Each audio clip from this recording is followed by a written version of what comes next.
oli asobola okuba akalango ke n'akugamba nti nze ngaba oluzaalo, nze nkomyawo omwagalwawo mu nnaku 3, nze nkola bino. Kakati oyo omanyirawo omubbi tumukwata tukukwatira omubbi yakubbidde ebintu byo yennyini yabyereetera. Okitegedde omanyirawo nti waliwo amaanyi amabi ag'ekizikiza omuntu oyo agamukulembera okukola ebyo. Katonda awadde abantu amagezi agamala okusobola okudiiringa n'endwadde ez'enjawulo ezitawanya emibiri gy'abantu. Kati omulimu gwaffe bagwonoona bwonoonyi. Okitegedde bagwonoona. Yensonga lwaki twagala okuzibula abantu amaaso. Si buli muntu yenna ajjanjabisa obutonde ti wa sitaani. Bw'ojja ewange ng'obadde olina endwadde ekuluma n'enkuwa eddagala okuyita mu ngalo zange zino n'owona, nze Mukama Katonda ampa omukisa. Ekyokubiri mba mpeereza Katonda. Mba mpeereza Katonda kubanga gwe ojja kujja abantu bangi abali eyo ng'agenze mu kyaki n'asaba naye ng'ekimuluma tekyetaaga kusaba nga kyetaagisa ddagala. Omusawo ali ku kituufu omulokole akola ku mubiri ebikwatagana n'emyoyo. Era nze oba ogenze kuloga weebale nnyo bw'ojja ewange siyinza kuwa ddagala lijjanjaba eky'omwoyo. Ojjanjaba mubiri. Zijanjaba mubiri. Ffe abaana ba Katonda tusaba kasanzuula nti ekintu kino kiyinza okuba ekikutawaanya kiri spiritual. Tukuwadde eddagala ligaanye nga tuddayo eri omuyinza w'ebintu byonna nga tusaba. Siyinza kugaa nti jangu nkuwa eddagala nti ogenda kuzaala abalongo. Mbeerayo mu creation mu mwana nga atondebwa mu lubuto. Ebyo nze mbimanyi.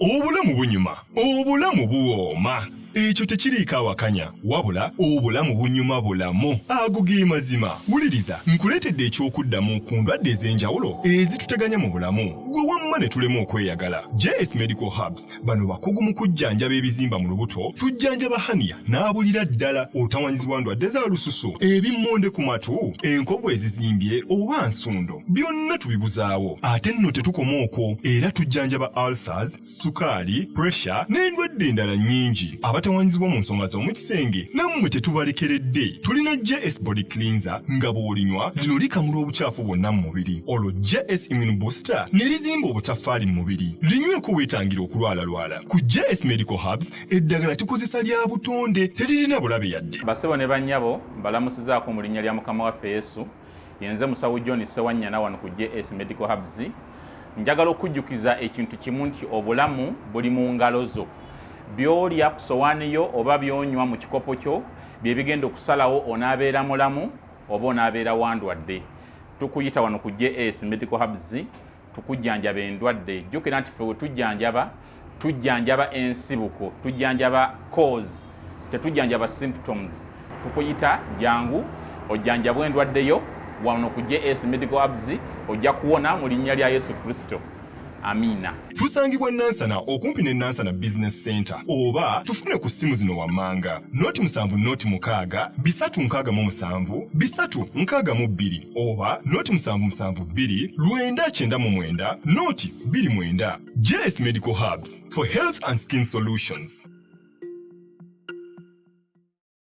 Ng'oyagala okumanya ebiriko tambula n'abaliko. Enzige ebuuka na nzige olaba n'abazungu baakiraba nti birds of the same feather. Kati nno nkuleetedde banywanyi bo mu nsonga zonna ezikwata ne tekinologiya. Yoshtech Services bw'ova ku bano ogenda kuwangatto. Yoshtech Services be baliko. Oyagala kukuzimbira website oba application olina ekyakubulako mu system ya kompyuta yo, bano babinoonya ne babikomyawo oba kyewandiise data recovery. Tebakoma okwo. Yoshtech Services era bakuyamba okulaba ng'olina obukuumi ku bibanja bye ebya intaneti. Kiyite Cyber Security Services era nga bakanika ne computers. Bano nakugambye bannakinku mu tekinologi era nawe ayagala okwebuuza ku kintu kyonna ekikwatagana ne tekinologiya tukwaniriza. Oyagala cloud services, network services oba software development, naawe beekwate. Basangibwa Rubaga Road opposite Barbados Hotel okuliraana Trinity Christian Church. Bakubireko ku noti 7 5 519 715 oba noti 787 999 6 6 Yosh Tech Services, empowered by innovation. Okay, mwenna abali ku Unique Media mwenna bagyekuumirako okulaba ate abo abanyigaka notification bell bakayita bell akadde ako nga bwe tuteekayo olaba n'otegeera nti Unique Media bataddeyo. Mbebaza ne mbabuuzaako nti Mukama yeebazibwe, musiibye mutya, mwasuze mutya okusinziira ku time gy'oba olabiddeko vidiyo eno. Mwenna gye musinzira okulaba bannaye tubeebaza, tusobola beebaza kimala, tusobola kugamba bugambi nti Mukama abatuweere omukisa. Samike ge mannya gange, Roland Selima ku kamera yabeerako okulaba nga ate buli kimu okifuna nga woolina okukifuna. Obulanga obwo JS bw'olabye, JS alibeera mu ajjanjabisa ddagala lirinakyo, ajja kubeera ng'akolako bulungi. Gendayo nga woomulidde mu kalango, ajja kubeera ng'ate ajjanjaba, then tusabe Katonda abeere ng'akuwonya. Yosh Tech y'ebintu bya kompyuta, gendayo ajja kuba akuyamba. Oyagala kuzimbira website oba app, byonna genda ajja kuba atakukwasaganya bulungi. Basajja balokole tebalina buzibu, bajja kubeera ng'ate bakuyamba, naye bali mu bizinesi. Basajja balokole naye bakola bizinesi. So mulokole oba banoonyaako at least beerawo ne ka budget akasobola okuba nga ate mukwata kakuyambako okulaba mukwatagana. Togendayo ng'oyagala bya bwereere, because at the end of the day balina nabo okulabirira famire zaabwe. Kale ntumirako Sharon gy'oli eyo yonna, nkwagala nnyo, oli mu nsi z'ebweru sijja kwogerawa, aweebale nnyo byonna byotukolera. Olivia mukwano gwange naawe nkwagala nnyo. Julian nkwagala nnyo. Then waliwo omukyalo omulala yaŋŋambye bamuyita Rachel oba Regina. Nkwagala nnyo, nkutumiddeko nnyo, nkulaba obeerako notification, oluba oteekayo nkulaba ng'omu kubasooka. Waliwo Defas, naawe nkwagala nnyo. Mwenna Pauline, mwenna mbatumirako. Aba WhatsApp group mwenna abaddukanya Unique Media WhatsApp group mbeebaza. Mwenna abali mu administration group eyo, aba administrators mu group eyo ababeera bange etambula mbeebaza. Mwami Lawrence, mukyala Priscilla, mukyala Dorcas, mukyala Gertrude, mukyala Esther, mwenna batumirako nembagamba nti mwebale nnyo omulimu gwe mukola. Empeera yammwe nkimanyi muggulu gyeri. Kale olunaku olwaleero nzize n'omukulu kasooke yeeyanjule, then tubeere nga tetugenda maaso ndyoke ennyanjula omutwe gwe tugenda oba tudisikasingako olunaku lwaleero. Sebo Mukama yeebazibwe. Amina nnyo, Mukama yeebazibwe.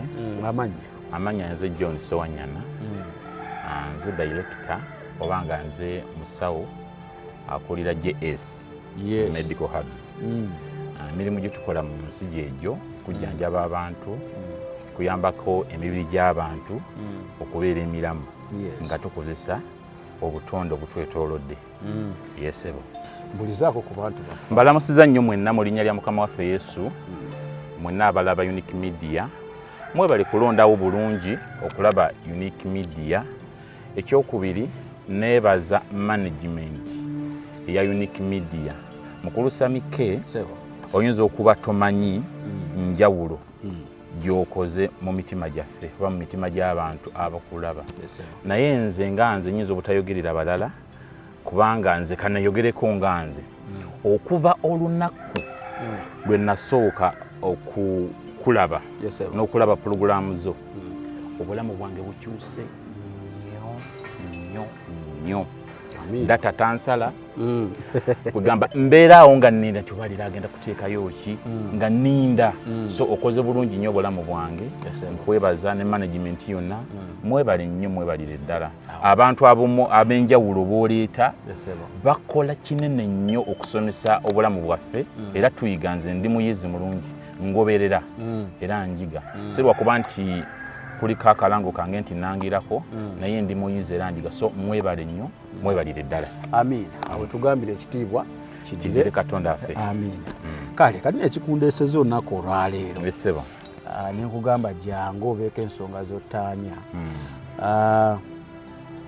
Waliwo programu emu gye nalaba. Yali ku YouTube okwo. Esseba. Saagiraba naye nga ndaba omutwe. Gulaga nti buli akola byokola. Musamize. Njagala discussion yaffe etambulire ku osobola okuba omulokole. Ko oli musajja mulokole. Ndi musajja mulokole. Osobola okuba omulokole naye ng'okolamu habo. Ye habo kyeki oli wagamba nti ntunda ddagala oli anzobeereyo nalowooza mutunda ddagala ganda. Oba ddagala simanyi oyinza kinnyonnyola. So discussion yaffe kuba ne mu comments omwe mba nkoze program ez'enjawulo kubaako ababuuza naye kati tubuuliza omusumba oyo ebyo byolanga ebya habo Mukama abikkiriza kuleeta ekirungi kiri nti oli musajja muki mulokole kikkirizibwa mu bulokole. Tusooke tutandikira awo kakati tugenda tutandika ne omutwe gwe walaba ku channel eyo. Ayinza okuba nga eyateekayo omutwe ogwo nga kale kigendererwa ki nze sikimanyi. Ate ku ludda olumu ayinza okuba omutuufu okusinziira ku ye obanga kwano engeri gy'anoonyerezaamu ayinza okuba omutuufu naye nga sige mazima. Si mutuufu. Waliwo enjawulo wakati w'ekituufu n'amazima. Yes.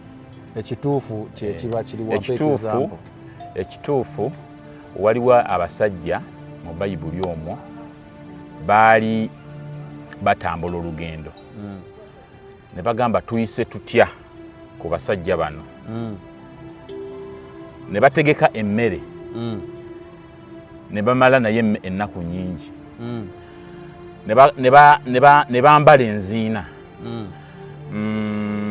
nga bw'obalaba bakulowoozesa nti bavudde wala nnyo era bamaze ennaku nyingi mu kkubo naye ng'ebyo bakoze bikole. Bw'otunuulira bino ebiriwo nga bikulaga nti kibali kyekituufu naye nga sige mazima. Ekitegedde. Kakati okusinziira ku mutwe ogwo omwami oyo gwe yateekayo ayinza okuba ye okusinziira ku byalabye n'engeri gy'amanyiimu nga ku lulwe mutuufu naye ng'ago sige mazima. Kitegedde. Emirimu gino gye tukola mu nsi abaweereza Katonda n'abali ku ludda lwa Sitaani gituyamba okubeerawo mu nsi ng'osobola okubeera nga tokalubiriza bantu balala bonna. Bayibuli egamba nti tukole oleme okukalubiriza omuntu omulala yenna omufuukira ekizibu. Kati nze ndi mu luno oludda olw'okujjanjaba nga nkozesa obutonde. Ndi musawo ng'omusawo omulala yenna. Okitegedde? Naye kiriwo ekitwawula. Abasawo abajjanjabisa obutonde si bonna nti basamize. Era abasawo abajjanjabisa obutonde si bonna nti bamanyi Katonda. Guno mulimu bulimu gwe tukola osobole okubeerawo ku nsi gukuyamba okuleetera ku ssente ezinakubeezaawo mu nsi naye si buli nti akirimu nti akola bya busamize. Waliwo olunyiriri oluli mu byawandiikibwa. Sigenda kukozesa nnyo byawandiikibwa bingi kubanga nze namala okukizuula nti ebyawandiikibwa bino aye naye Sitaani abikozesa ate okubuza abantu. Yennyini Sitaani. Yes. Gw'obadde okimanyi nti n'abasajja abakomerera Yesu Kristo bakozesa byawandiikibwa ne bamutta. Ti omuntu asobola okujja ne Bayibuli n'agisomaawo nga nekyawandiikibwa kyakuwadde olaba kiki kituufu naye ng'enzivuunula gyakivunuddeyo okuyisaawo ekiki yenkyamu. Abasajja abajja n'ebyawandiikibwa ne baga nti amenya amateeka ga Ssabbiiti. Kakana nga musajja bamukubi nga bamusi kubanga amenye ate n'amateeka gaali matuufu. Oba otakoleranga mulimu gwonna ku Ssabbiiti tebaali batuufu. Kati omusajja asobola okujja n'ebyawandiikibwa n'abituulako n'abisoma n'akolowozesa nti ye mutuufu. Kati nze sigenda kukozesa nnyo byawandiikibwa bingi wabula ngenda kwogera omutima omutima gwange kyekikundesezza yesebo kakati mwenna abatuwuliriza n'abatulaba eyo yonna mu nsi gye muli njagala mentality eno eri mu bantu abantu kugamba sitaani yabalimba okubalowoozesa nti ffenna abajjanjabisa obutonde tuli mu sitaani ekyo kikyamu kati abajjanjabisa obutonde nga basitaani baawukanirawa nammwe abajjanjabisa obutonde ng'ate mmwe mugamba muli wa Katonda biki ebibaawula kyenjagala ommanya because lwaki mbuuza ndaba nga mwenna mulanga bye bimu tewali nnyo njawulo weeri sebo jimpe kakati oli asobola okuba akalango ke n'akugamba nti nze ngaba oluzaalo nze nkomyawo omwagalwawo mu nnaku 3 nze nkola bino kakati oyo omanyirawo omubbi tumukwata tukukwatira omubbi yakubidde ebintu byo yennyini yabyereetera okitegedde omanyirawo nti waliwo amaanyi amabi ag'ekizikiza omuntu oyo agamukulembera okukola ebyo naye omuntu waakuteekerako akalango nakugamba nti muganda wange oli eyo olina ekikuluma tokimanyi yogerako nange omusawo nkubuulire nti nyinza okuba n'endwadde ekuluma olw'obutamanya oyinza okuba olya bubi oyinza okuba engeri gy'obeerawo mu lunaku engeri gy'otambuzamu obulamu nga si nnungi nenkusomesa nze abantu bangi abazze ewange abalala bankubira essimu n'atampa na ssente nemusomesa nemubuulira ti muganda wange kifuba kyekikuluma okimanyi nti bw'onaddira akatungulu n'okagattamu entangawuuzi n'okagattamu enniimu n'ogatta ebintu ebyo n'obifumba n'omala n'oteekamu mu bisigunju kinoonywako okimanyi nti kigenda genda awo muba mufuuse balogo tuba balogo oba ontumye kwata enniimu kwata kino gendamu olina kayayaana obwo si bulogo kubanga Katonda yatuwa obutonde bwonna obutwetolodera oba osomeye lubereberye creation nga bagituwa bajanjulira Adamu Katonda amugamba nti ensi njikuwadde Mukama n'amuwa buli muddo buli muti ogulibala ebibala buli gumubeerere ki emmere obutonde obwo bwonna baabukwasa omuntu kati waliwo ebintu Katonda byakola n'alekera omuntu amagezi ag'okunoonyereza okuzuula kyova olaba mu Yeremiya ndowooza oba 8:22 olunyiriri lubuuza nti naye teri ddagala mu Giliyadi yeera teriyo musawo eyo kale kiki ekirobedde muwala wange okuwonyezebwa ekiwundu kye bayibuli weebogga nti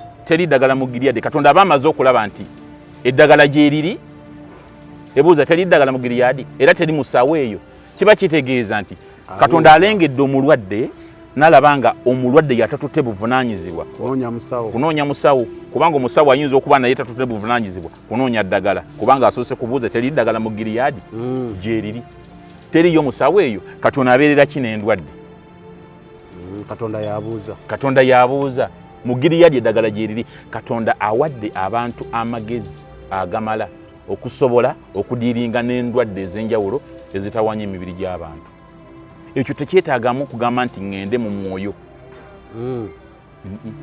bino ebintu bye tukolamu ebyobutonde babisoma kyembadde ndo okubuuza nti eddagala mulijjawo kuba mpulirayo abagamba mbu jjajjaabwe abo abaloosa simaya tuloota abo sijja kuwakana nabo era bo sijja genda nnyo ddiipa mu bo ffe katukubanga twaze kutaasa abaana ba Katonda tusangulemu kyendiko mentality ekyo tusangulemu mentality eyo kubanga omwana wa Katonda ayinza oba abiraba eyo n'abasami ng'alanga JS naye ate wava ku JS ku channel n'agenda ku channel emu endala ng'alaba ate noono alanga bye ebimu sami byagambye eno naye ate ono waba yeeyogerako alaga bamuloosa simaya bajjajjange simaya nengenda ku ttale njagala kumanya imwe mwawukanira wa njala tutambulire nnyo nti omulokola yawukanira wa na nono ng'oyagala okumanya ebiriko tambula n'abaliko enzige ebuuka nanzige olaba n'abazungu baakiraba nti birds of the same feather kati nno nkuleetedde banywanyi bo mu nsonga zonna ezikwata ne tekinologiya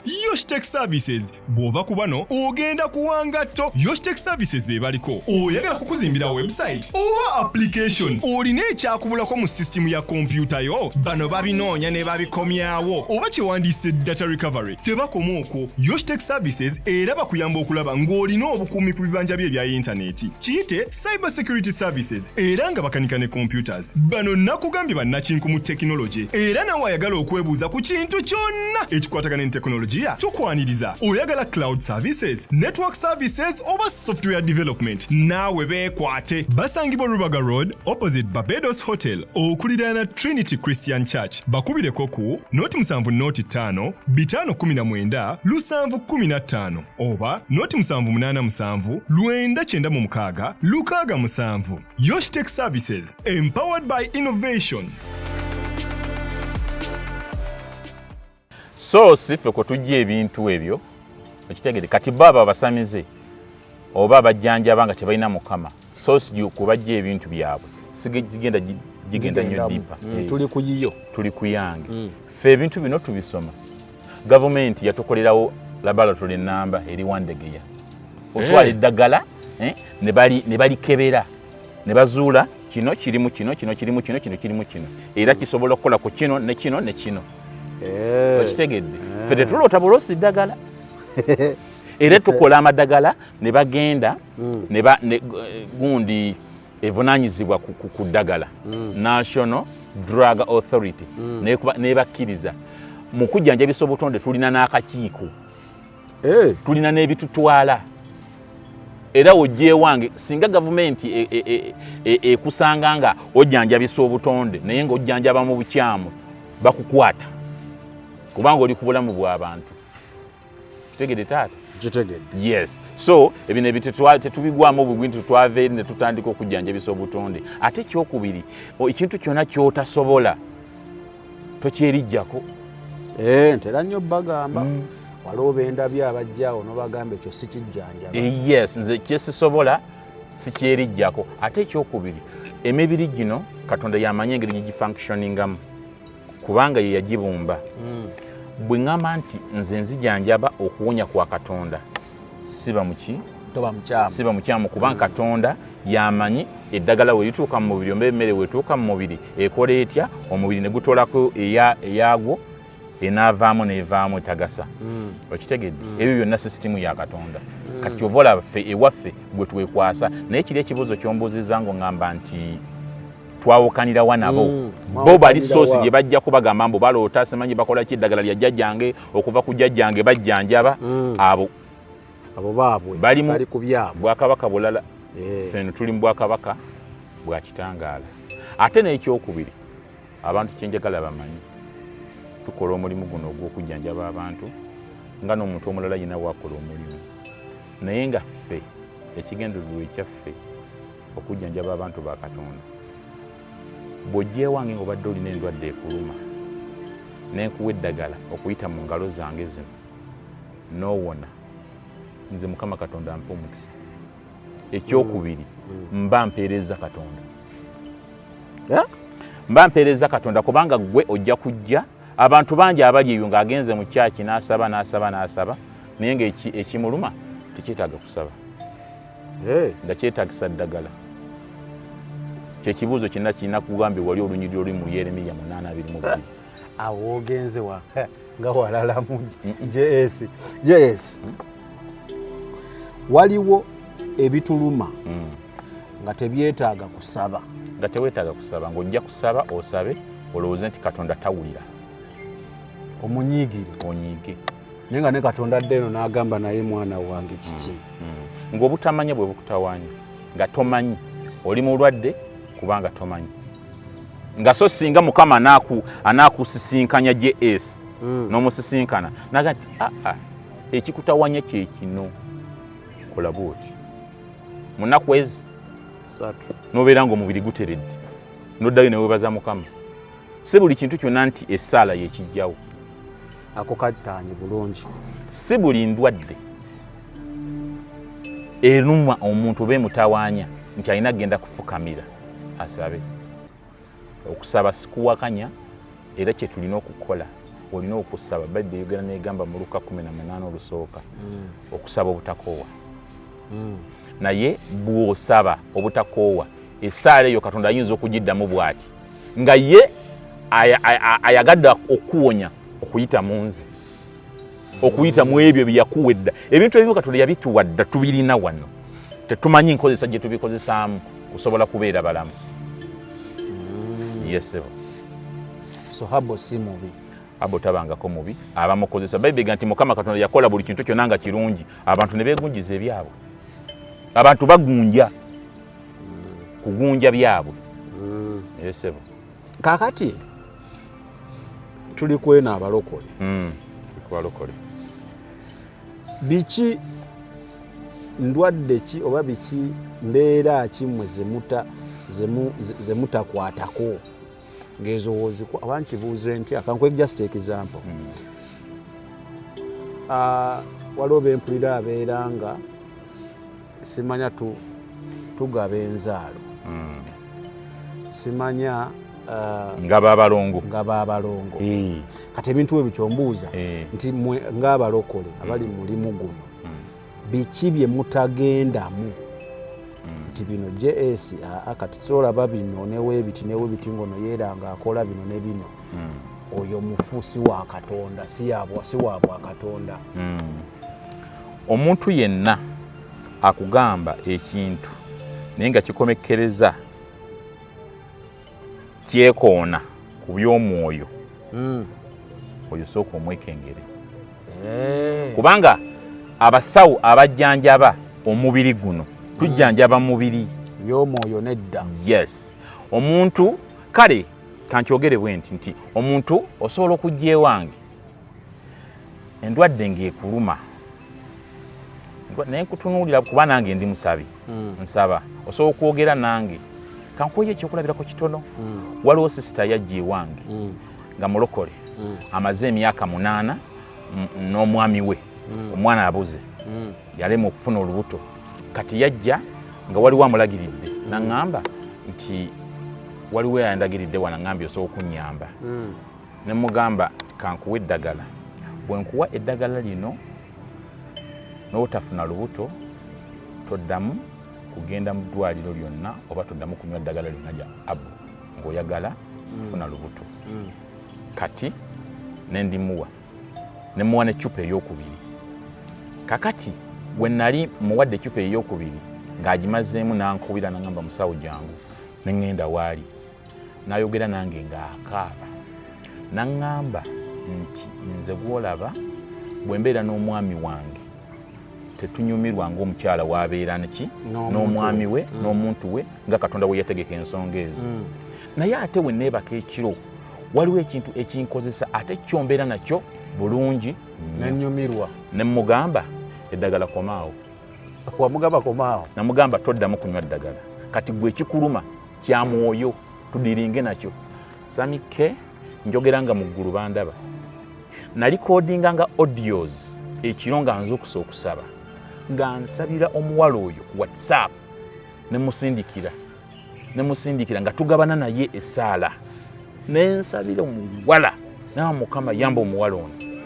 Njogera nga Katonda mulamu mu ggulu omuwala yansindikira audio oba nankubira essimu naŋŋamba musawo nafunye olubuto. Kati ensonga lwaki nkugambye nti ebintu ebimu bya mwoyo nga nja kuwa eddagala olinywe ligaane kuwonya. Kubanga ekizibu kya mwoyo. Ekizibu ekikukutte nga kya mwoyo odiringa nakyo otya. Kati bali abali ku ludda luli olw'abasawo ensonga lwaki bakuyingizaawo ne bagamba ogenda leeta kino obakola bwoti. Ffe abaana ba Katonda tusaba kasanzula nti ekintu kino kiyinza okuba ekikutawaanya kiri spiritual. Tukuwadde eddagala ligaanye nga tuddayo eri omuyinza w'ebintu byonna nga tusaba. Siyinza nti jangu nkuwa eddagala nti ogenda kuzaala abalongo. Mbeerayo mu creation mu mwana nga atondebwa mu lubuto ebyo nze mbimanyi. Nze kyensobola okuyambako nti system eno eremesezza omwana okuyetingibwa mu lubuto ekizibu kugitereeza gyentereeza nti olina ebizimba mu lubuto olinamu nabbugumamu n'endwadde za kabootongo enseke si nnungi okitegedde. Ebyo ebizibu ffe bye tujjawo bwe tubijjawo ne tulabanga ekintu kiganye ne njogerako naawe ng'oli we yaŋŋamba nti waliwo ekinkozesa ne manya nti otyo kino mu ggulu bakisobola ne tudiringa nakyo okitegedde. Kati olw'okuba bali bataapinga eri wala. Yes. Olumanya nti kiri spiritual naye ng'akutwala eyo. naye kati ffe abaana ba Katonda ebyawandiikibwa biga nti ebyokulwanyisa byaffe si bya mubiri na musaayi naye by'amaanyi okumenya ebigo. Kati nze kasanazuula ekyo nenyingira mu mwoyo ne tusaba omukyalo amazima ga Katonda mu ggulu mukyala yangu kubanga ffe bw'ojjanjaba omuntu n'abanga endwadde egenze owulira bulungi muli mu mutima omuntu oyo nga kubidde musawo webale wa Mukama webale kubanga gwoba omanyi naawe si gwe wakikola. Okitegedde Katonda yaba yakikola. Katonda yajjanjaba yakubira nti Mukama webale naawe n'ogenda eri Mukama ti Mukama. Yes. So togaba mwana mulenzi. Mwana mulenzi abuze. Jangu ewange. Sagala ujje wange ngolowooza nti kangendeke waje esi omwana yambula ngende musawo ampa omwana sigaba mwana nzijawo ekikulemesa okufuna omwana ajja kujja automatically ku mubiri sabingiramu omwoyo eyo toliyo. Yesu ebyo yabikola. Ebyo bya Yesu. Naye kati ffe kino obuvunaanyizibwa obwaffe Katonda bw'aba atuwadde tubutuukirize naffe tusaba. Naffe tusaba abalokola abali mu kujjanjabisa obutonde naffe tusaba Katonda omuyinza ebintu byonna kubanga omulimu gwe tulimu baamala dde ogugira ki ogwonoona. Okay, atuli ne JS nabagambye programu yonako olwaleero oyo agiraba omanyi tulinako kuno Basserwoyo ne Bannalwoyo. Si kibi okubeera mu mwoyo ennyo naye ate tulina okubeera abaana ba Katonda nga tuli balamu. Ekituufu kubanga obeera mulamu nga tolina wakuluma tusuubira nti Katonda omuweereza bulungi. Lwaki mbayise Basserwoyo ne Bannalwoyo ayinza okugaa kati Samuel bituyambirawa bimuyambaga kuba tamanyi bituyambirawa bitutwala bitya mu ggulu era nkimanyi bajja bibuuza naye programu eno ngikoze lwa nsonga ndabyeko nange abantu ababonaabona nga mulokole n'akugamba ekizibu ng'ali ku maviivi akaabira Katonda asabye naye naawe n'okituulamu teweetaaga mwoyo nnyo kulaba tuna ekizibu ekimutawaanya genda ofune eddagala ate ekyo nga tekiri nakummwe ku bahabo neeno mu kujjanjaba kuno okwa bulijjo osanga omulokole ayina ekimuluma netaagala kumira ddagala nga tayagala yakkiriza nti ajja kusaba busabi Katonda akole ki amuwonye. So kyolandeese programu eno n'okugjawo doubts oba nange okutegeera bye mbadde simanyi ku bintu byammwe ebya habo kubanga waliwo yankubirako essimu omulokole n'aŋŋamba biki byolanga ebintu bya sitaani neŋŋamba njaleete zimanye ebyange byakuleeta muntu wano nannyonnyola kakati abalokole b'obujjanjabyeko challenges kizosinza obafunamu abalokole mu kujjanjaba enzijjanjabyeko ate tosirika tolimba sisobola kulimba ebayibuli ga sitaani ekitawe wabalimba tosirika emin toswala yogera kati abalokole abamu era bajja balina okubuusabuusa okwo yes kati bagenda okutuukawe nga balaba ebintu byanjawulo birala naye nga basooka ne bajja nga batya ate era nange wembeera nabo omwoyo mutukuvu nga ampa ebigambo ebyokwogera nabo ne mbannyonnyola kati ate waliwo asobola okujja n'omusabira n'omuwa eddagala n'omugamba kati sooka tusabeko kati ekitegeza eddagala terikola saala yekola ekitegeeza byompadde tobyekakasa kyokka nga mulokole nga tusabeko munnaale kati byompadde byaki kati ompadde byaki yes kale byebyo naye nga okujjanjaba abantu tubajjanjaba naye okwekwasa awonya ye Katonda era mukalango mwekiri tujjanjaba Katonda yawonya kuba emibiri gino gijje yagibonga Jesi yampa eddagala saawonna sigwawonya kuwonya si kubanga n'ebintu egyo gyengattagatta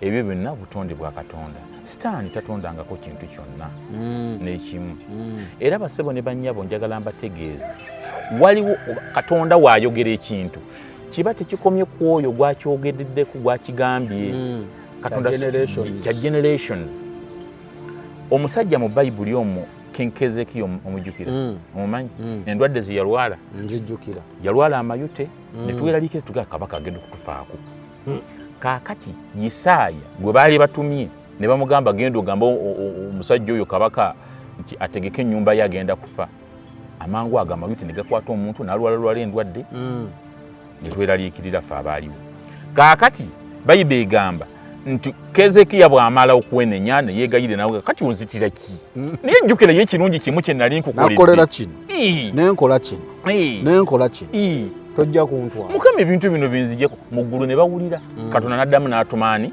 Isaaya nti omusajja wange asabye mwongedde emyaka 15 egyo emyaka 15 gyali mu ki gyali mu ddagala ate nga abo ate nga butonde kubanga bamugamba nti genda ogamba omusajja oyo agende addire amakola g'omuti omutiini agateeke ku mayute ge ganaawona Isaaya ng'agenda agamba bye bamugambye Keezeekiya ng'akola bw'atyo awo Katonda yali asongera ku bantu ku butonde obubeetolodde bwe mutamanyi tolaba nti ekigambo ekyawonya Keezeekiya kiva mu kamwa ka Katonda nga butonde yali takimanyi omusajja oyo mulwadde kati abantu bangi bali eyo tebamanyi ebibaluma obutonde bubeetolodde tebamanyi nti bwenkozesa ekintu kino ne kino ne kino ono pressure okubeera ng'omubiri gulina pressure bwenkozesa kino ne kino nyinza kukozesa ki nsobole okulivinga obulamu obulungi kubanga Katonda bwe yali tanaba kutonda muntu yasooka kumukolera butonde bwonna byagenda okukozesa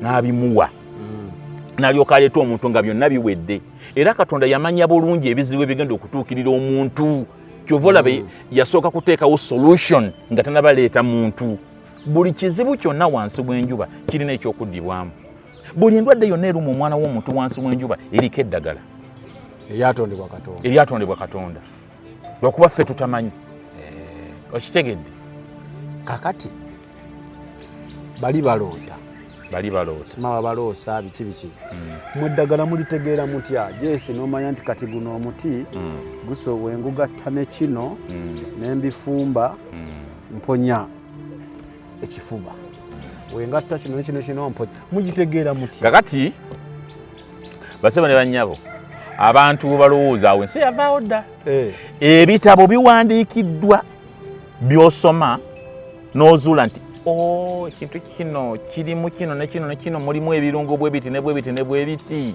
singa nteeka ekintu kino mu mubiri kino kiba kivaawo okitegedde ebitabo biwandiikiddwa weebiri ebitabo omuntu emmere gy'olina okulya okusinziira ku blood group gy'olina y'emmere gy'olina okulya oba okulivinga obulamu nga toli mulwadde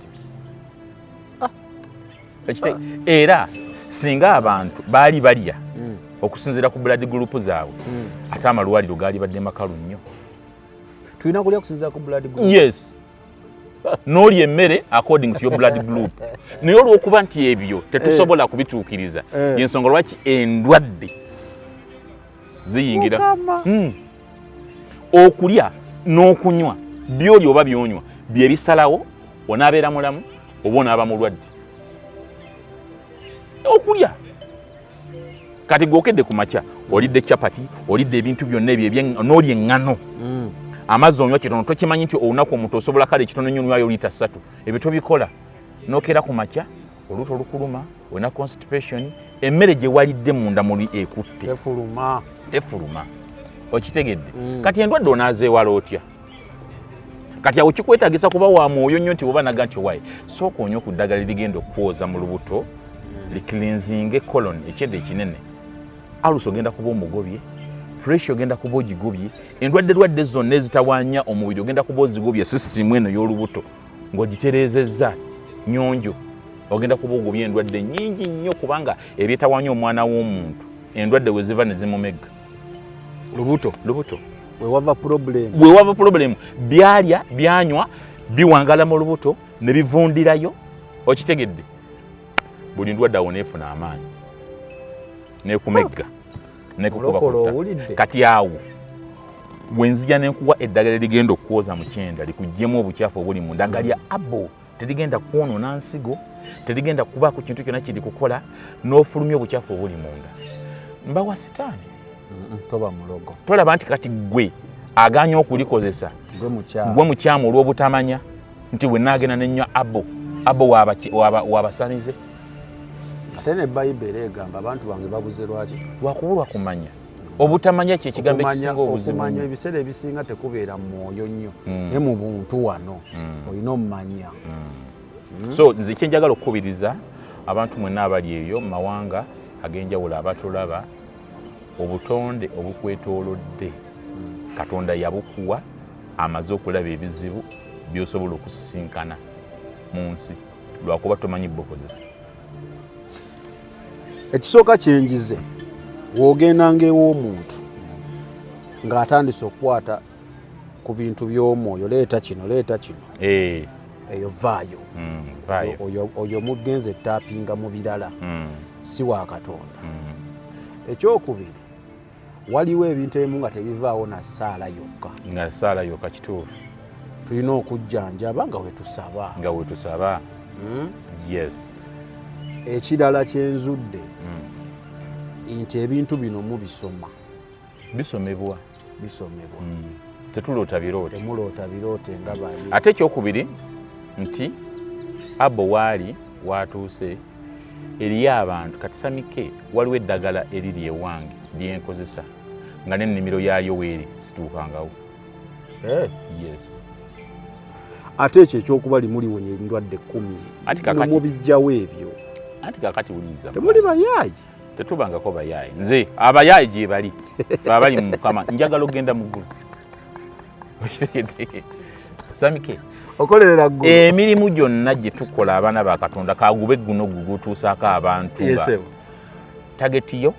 Ekisooka oyagala ozibula abantu amaaso abali abakulaba kyekikundeesezza bagende mu ggulu. Era eyaleero eyawukanamu n'eza bulijjo puroguraamu eyaleero ya mubiri. Kati naffe abajjanjaba oba nze ali mu abo muno njagala ogenda mu ggulu.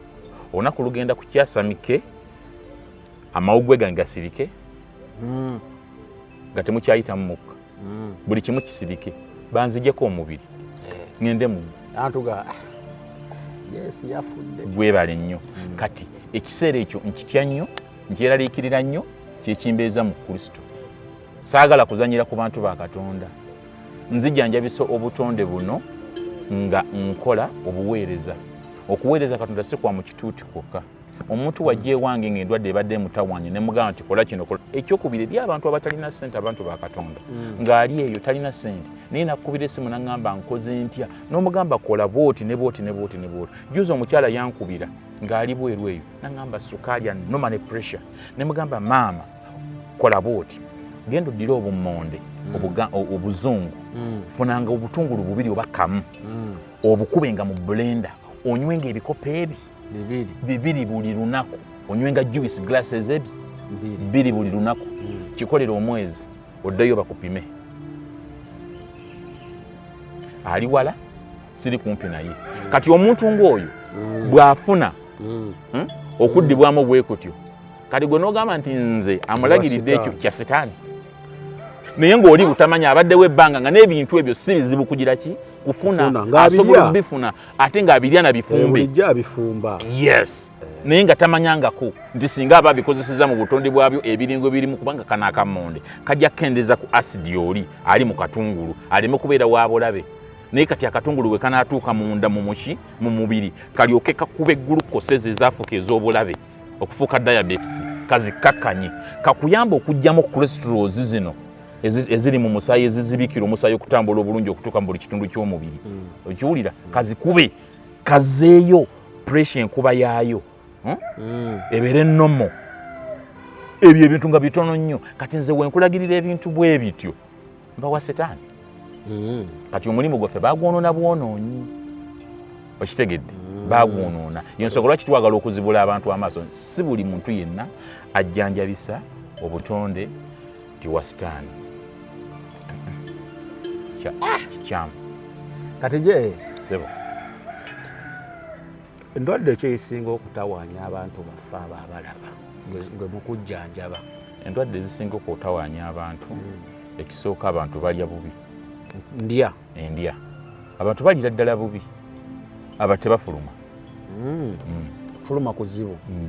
batebafuluma nfunye abantu bangi nnyo abali eyebweru ab'enjawulo naye ng'ogenda okuwe n'omubuuza nti nagundi ennoma kino n'omugamba nti kakati sooka ombuulireko totya kwogera nange kubanga ekyo abantu balabanga ate ekyensonyi n'omugamba nti emmere gy'olya eva mu lubuto oluusi mala wiiki wali abamala wiiki bagimala katonda weeriya oli n'amala ennaku 4 n'amala wiiki kakati nze nno omuwala ali Dubai sigenda simwogedde linnya yayogera nange naŋŋamba nti wiiki 2 nze mmaze kati ennaku ezimu n'okulya sirya kubanga appetite eggalawo sisitimu eno buli wejjula ofiisi eringa eggalawo ate appetite onaagijjawa ejjudde kati kyolina okukolera omuntu oyo nga tonaba kumuwa bino tonaba kumuwa ddagala lina kubanga ojja kumuwa eddagala nalyo lyennyini ligende munda ate lifuuke lyebutwa kuba terifulumye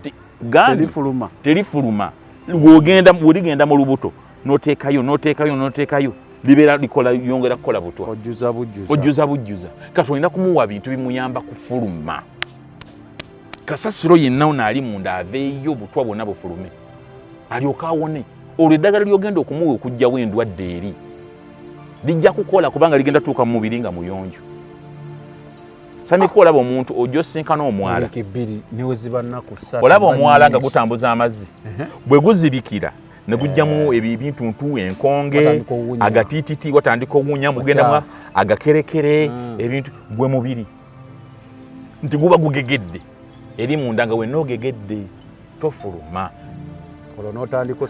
kati buli ndwadde yonna eba eteekeddwa okukuba wansi buli ndwadde yonna eba eteekeddwa okujja okuwangula kubanga wano wejja amaanyi kati omuntu ng'oyo ogenze kusaba abalokole nga tukka amaviiri nga tusaba kansa akulumye gundi ekulumye naye ng'amaanyi so omukyalo oyo yatereera kati omukyalo oyo ne mmugamba nti kozesa ku bintu bino ne bino ekyokubiri ne muweereza eddagala erimuyamba sisitimu okutereera mu nnaku 3 yali amaze okunkubira esimu n'agamba musawo tufiira bwerere mu nsi nanga musawo ebintu bye nafulumizza mu lubuto luno bulijjo byennina obulamu bunyuma obulamu buwooma ekyo tekiriiko awakanya wabula obulamu bunyuma bulamu ago ge mazima wuliriza nkuleetedde ekyokuddamu ku ndwadde ez'enjawulo ezituteganya mu bulamu gwe wamma ne tulema okweyagala. JS Medical Hubs bano bakugu mu kujjanjaba ebizimba mu lubuto tujjanjaba hania n'abulira ddala otawanyizibwa ndwadde za lususu ebimmonde ku matu enkovu ezizimbye oba nsundo byonna tubibuzaawo ate nno tetukoma okwo era tujjanjaba ulcers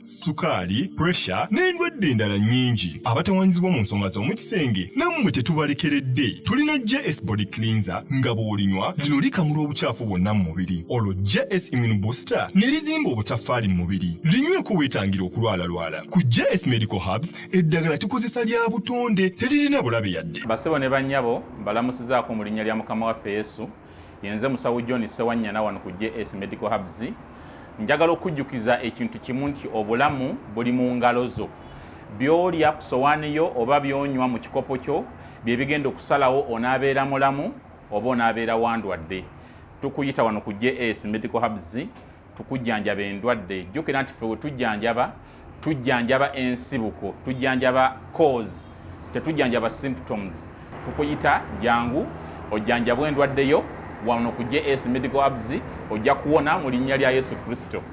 Amina. Tusangibwa Nansana okumpi ne Nansana Business Center oba tufune ku simu zino wammanga noti 7 bisatu nkaga mu 7 bisatu nkaga mu 2 oba noti 772 lwenda chenda mu mwenda noti 29. JS Medical Hubs for health and skin solutions. Omwana wiki 2 wiki binga muwala na wiki 2 nyingi katafuluma.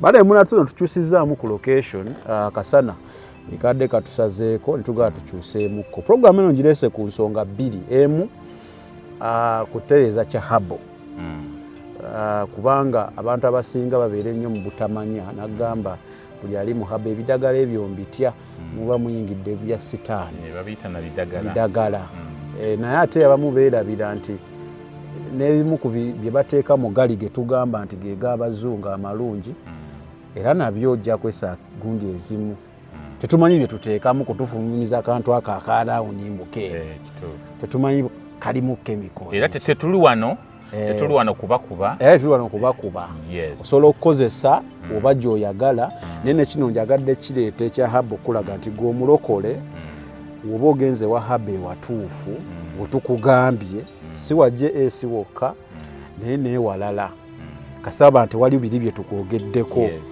osobola okuwona obutonde kugamba tubulwanyisa then n'ekyokubiri puroguramu ngireese nti wadde tetwagala abalokole naffe tuli bantu era tulwala so olina n'okwekyekingako mu health yo oyinza okuba ebintu ebikutawaanya ebimu ng'osabye spiritually ng'olyoke naye nga physically bwetaaga ebintu ebikola ki eddagala erikutereeza because era nga wenkugambye nga tuli off camera nti tulina ekizibu ekitawanya ekya masturbation omwoyo ogwo mukyamu nnyo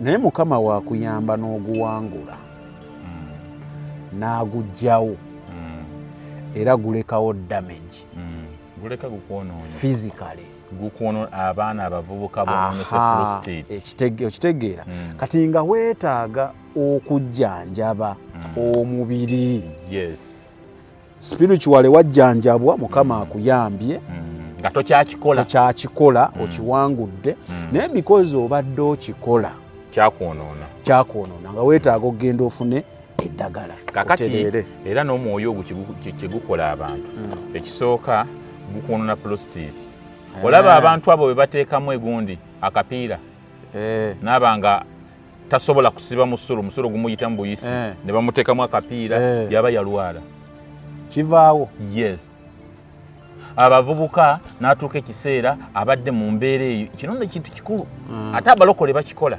n'abeera mu mbeera eyo n'atuuka ekiseera n'awasa omugole aleese omwana w'abandi muto tasobola kubeera na mukyala we eddakiika ezi prostate yayonooneka kati omuntu oyo bw'ojja n'omuwa eddagala lino ery'obutonde atereere abeere ng'asobola okubeera n'omukyala we bulungi bayibuli etugamba nti okusobola okubeera n'omukyala we obulungi kubanga omubiri gwe bayibuli egamba nti omusajja taafugenga mubiri gwe wabula mukyala we n'omukyala tafuga mubiri gwe wabula omwami we kati gwe omusajja nga tosobola kufuga mubiri gwa mukyala wo tosobola gufuga walwala ebiseera bye wali nga tonnawasa prostate wagyonoona omwoyo gwakuliko gwa masturbation omwoyo kyegubakola gubakozesa ekintu ekyo yina n'atoniwa ne saizi ayonoonekera sisitemu oba ogyonoonera ddala setaani omumanyi kati omuntu ng'oyo wajja okumuwa eddagala oba n'abeerawo ng'alowooza nti ajja kusaba busabi ensonga eyeetereere sigamba nti katonda tasobola gitereeza spiritually gugenda naye damage kati damage ezo bw'ojja ne tukuwa eddagala n'otereera nti olw'okuba okozeseza eddagala lya aba olowooze nti bya sitaani eyo enkola manyanga endowooza nkyamu eveewo ffe gye tukuba eveewo tukozese obutonde katonda bw'atuwadde tusobole okubeera abalamu ate ekyokubiri bw'oyogerako nange oyinza okuba tolina ssente ng'oba oli wala naye nze nsobola okukulagirira negamba kozesa kino noonya kino osobole okubeera omulamu osinze katonda nga ng'oli bulungi teweemulugunyiza katonda samike omanyi lwaki ekibi adamu ne eva kye baakola kye bayita okukwata okulya ekibala nabiri awo nekirowooza nenga nti omanyi lwaki baalya kiramu tebakifumbako ekibala tebakifumbako nekibeera ne bakirya nekigenda mu mubiri nga kiramu nekituuka mu mubiri omulamu nekifuuka kitundu ku muntu kati bw'okwata omuyembe nga mulamu oba vakedo obulamu bw'ekibala ekyo oba obulidde ne bukugendamu n'ogabana obulamu bw'ekintu ekyo nga bulamu nga bulamu kyetukola kyetulagirira abantu kyomusujja gukuluma bw'onywa ebbombo ne makaayi oba n'onywa omululuuza ojja kufa kubanga gweyagala kuwoomerwa kati ekyo ekiboozi kyavaawa anti kakali ye setaani bwe yajja wano ku nsi ayagala obufuzi ekisooka mulimba kati anoonya engeri gy'akwatamu obwongo bw'omuntu n'engeri eraga nti ye kamala byonna wano ku nsi okitegedde yes yafuga omulimba omulangiro yafuga ensi mulimba ebintu byonna yabyeddiza era abantu kyovola abuntu okufuna sente nti gundi yasaddaaka gundi yakola kino gundi yakola kino Setaani ayagala bufuzi ekyokubiri ekifaananyi kya Katonda mu yatutondera kimuluma kubanga kati ffe abantu ffe tukola ekyo kiyakolanga ffe abamusinza ffe abamutendereza ffe tutendereza ffe tusinza ffe tweyagalira mu maaso ga Mukama ate nga yeyandibikoze kati bakimuggyako kati obusungu n'ekiruyi n'obutayagala bwalina eri omuntu kyovola baddira n'akasiga k'akazigo n'ogenda gyalino ne yeefulanga alina kyakuwadde naye ng'ekigendererwa kyo kukutta kukubba ozikirire omusawo ali ku kituufu omulokole akola ku mubiri ebikwatagana n'emyoyo era nze oba ogenze kuloga weebale nnyo bw'ojja ewange siyinza kuwa ddagala lijjanjaba eky'omwoyo ojjanjaba mubiri nzijanjaba mubiri kyennyinza okukuyambako ku ky'omwoyo kudayirekitinga mu kusaba eri omuyinza w'ebintu byonna yeri ebyokulwanyisa by'entalo zaffe kale ndowooza tumalirize ebigambo ebisembayo njala ebigambo bya biti bisatu ekigambo ekisembayo ng'omusawo ng'omusajja wa Katonda ndowooza ekijjo ekisembayo jatuwa ssaala ekisooka kansimbiwe nekinatandise nakyo mutukoze bulungi nnyo management ya Unique Media mutukoze bulungi nnyo okututuusangako abantu abongera obulamu bwaffe obw'omwoyo kubanga gye buva buligenda buli omu Katonda yamupimira ennaku ez'okubeera ku nsi ate abantu ab'enjawulo booleeta ku kyano kuno baba ebigendererwa byabwe byakuteekateeka mmeeme zaffe tusobole okusisinkana omutonzi waffe era nange goolo eyo gyendiko njagala okusisinkana njagala ngende muggulu samiki njagala olunaku luke nga twawangula ensi eno nzibu tujjajjuwa muggulu eyo nga nti nawoze temugalange mpangudde ekyo kigambo nkirowoozaako buli lunaku olukya era kingayidinga so mwebale nnyo nga we nagambye nti oyinza okuba abantu abamu tobalaba abalala eri abatakomentinga olwo omukwano gwange eri ayeri Dubai yaŋŋamba nti muŋŋambireko Samike mulaba sikomentinga naye mbaayo mutumidde okitegeera yes bangi tebakomentinga naye nga okoze omulimu ogw'enjawulo naye babiwulira mu bulamu bw'abantu babiwulira wali omumanyi naye nga gyendi nga nkuwuliriza era nga nkulaba naye era tukwebaza tuga nti webali ekyokubiri neebaza abantu bonna abandabidde ku Unique Media ne mujja ne munneesigisa obulamu bwammwe ne munzikiriza okubeera omusawo okujjanjaba endwadde zammwe zonna zimubamuze nazo mwebale nnyo mwebali ddala Katonda abawa omukisa era tugabagamba nti temujjanga okwo tukozesa eddagala lyaffe ery'obutonde abasawo be mumanyi abajjanjabisa obutonde nga bali mu Kristo mugende eyo mwejjanjaba emibiri gyammwe musobole okubeera abalamu tusinze Katonda waffe mu mbeera ennungi ako kakkaatirize si buli wamu boolabanga bali mu Kristo boolabanga bali mu kkubo lya Kristo so obulamu bwammwe bujja kuba bulungi bw'okwata eddagala lisabire nga Mukama gwe Katonda ndi muntu lino eddagala lye ŋŋenda okunywa si ye limponya mponya okuyita mu ddagala lino okitegedde ojja kuwona ojja kubeera bulungi ndowooza byebyo bye nnina mbeebazizza nnyo naye nnyongera okuyita abantu kyogerako nange kubira ku ssimu naawe atalina ssente ng'olina kye weebuuza nja kuweera amagezi ga bwereere ku ssimu amagezi tonna batandika gasasuza sera siri gasasuza sirisaba muntu ssente nti okundaba ssente bwezi okay nga tona kutuwa ssaala njalako sembanga ŋŋamba nti abamu muyinza okuba ku channel eno munyize n'okunyiiga lwaki ndeese ebintu bino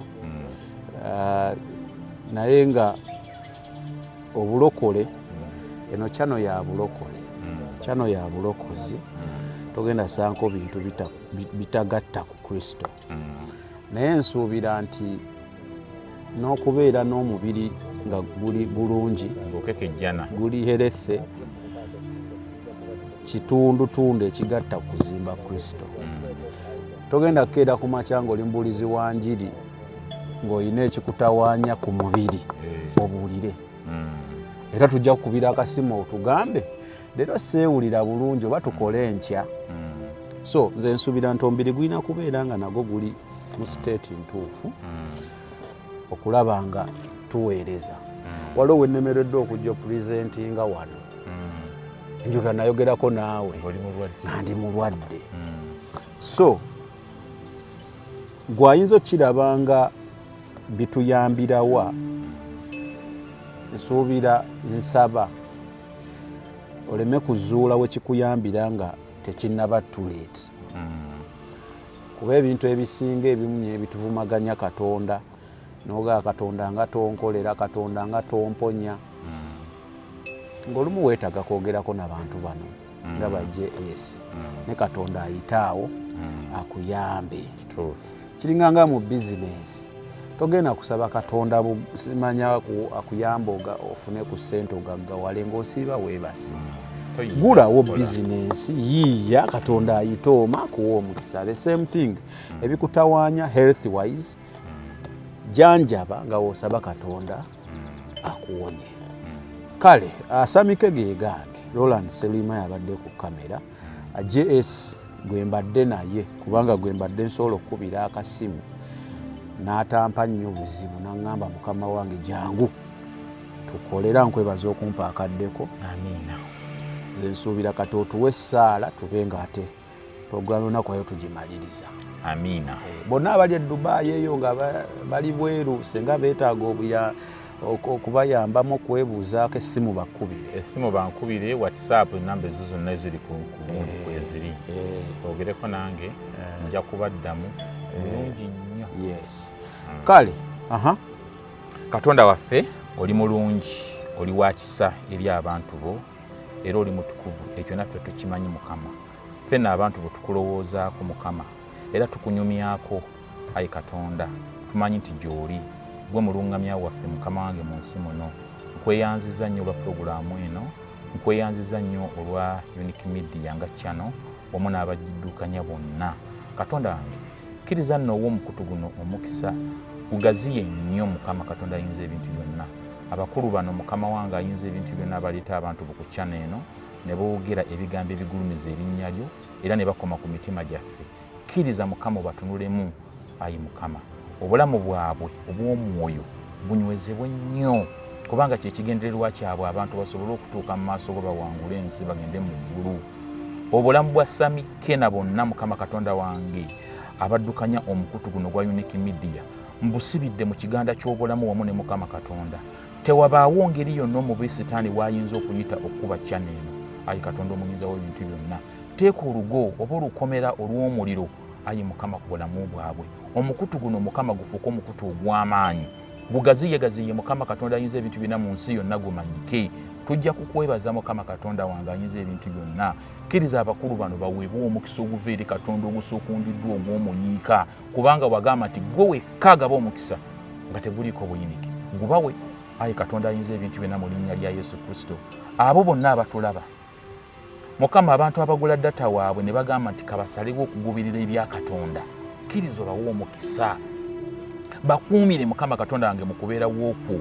Bakuumire mu love ey'okwagala Katonda Mukama wange ayinza ebintu byonna bakwagale kubanga wagamba nti lyetteeka erisinga obukulu atuukiriza eryo abatuukiriza amateeka gonna. Ekitiibwa awamu n'ettendo ebyo bibyo era tubikuddiza mu linnya lya Yesu Kristo Mukama waffe. Amiina. Amiina. Ebyo by'owulidde oba ebyogeddwa mu episode eno si birowoozo bya Unique Media nga channel awamu n'abagikulira wabula birowoozo by'abantu ssekinnoomu mu kiti kyabwe.